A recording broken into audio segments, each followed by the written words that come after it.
श्री गणेश दत्त गुरुभ्यो नमः।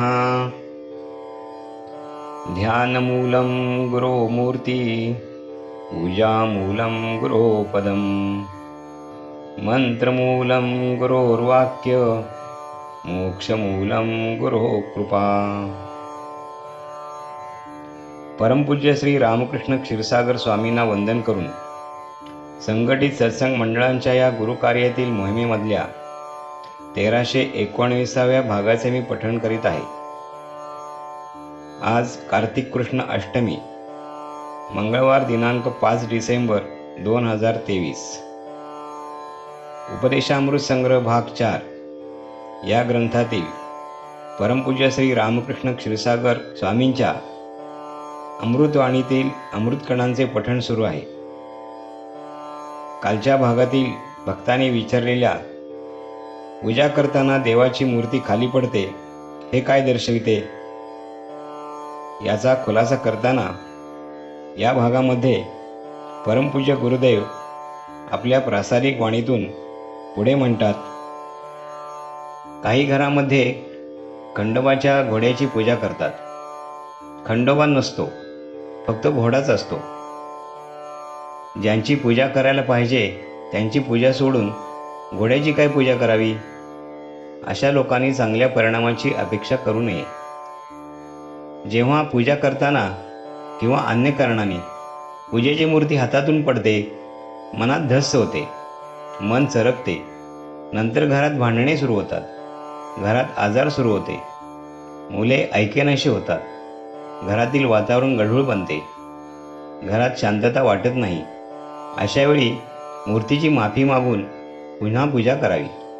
जर मूर्ती खंडित झाली असेल तर तिचे विसर्जन करून दुसरी नवीन स्थापन करावी।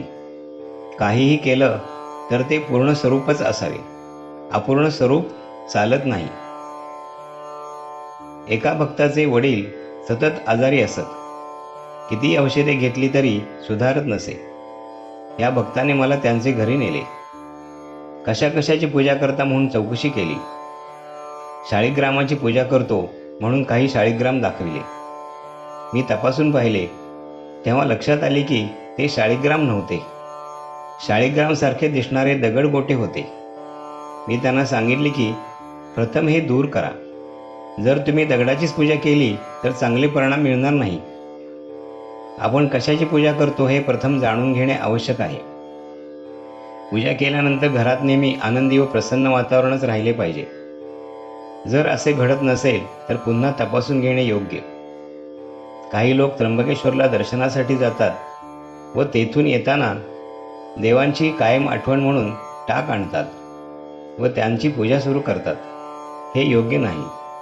हे टाक अस्सल आहेत का, केवळ गुळगुळीत पॉलिश केलेले दगडगोटे आहेत, हे जाणकाराकडून माहिती घ्यावी व नंतरच पूजेत ठेवावे।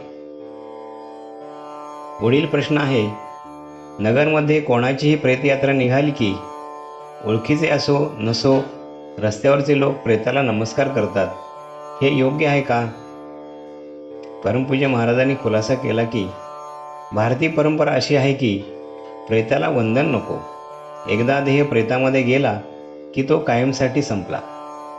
भारतीय परंपरा जिवंत माणसांना जास्त महत्त्व देते, मृतात्म्याला नव्हे।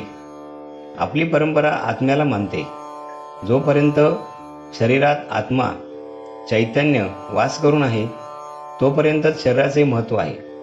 एकदा प्राण गेला, आत्मा निघून गेला की उरलेल्या नश्वर देहाचा नाश कसा लवकर होईल हे पाहतात। त्या देहावर दहन करून उत्तरक्रिया पूर्ण करतात। फक्त मुलाने गेलेल्या आई किंवा वडिलांना नमस्कार केला तर चालतो, तो कृतज्ञता व्यक्त करण्याचा भाग आहे। अशा वेळेला ढोंगीपणा किंवा औपचारिकपणाचा भाग नको। रस्त्यावरची माणसे प्रेत याचेमधील गेलेल्या व्यक्तीला ओळखत नसतात, पाहिलेलेही नसते।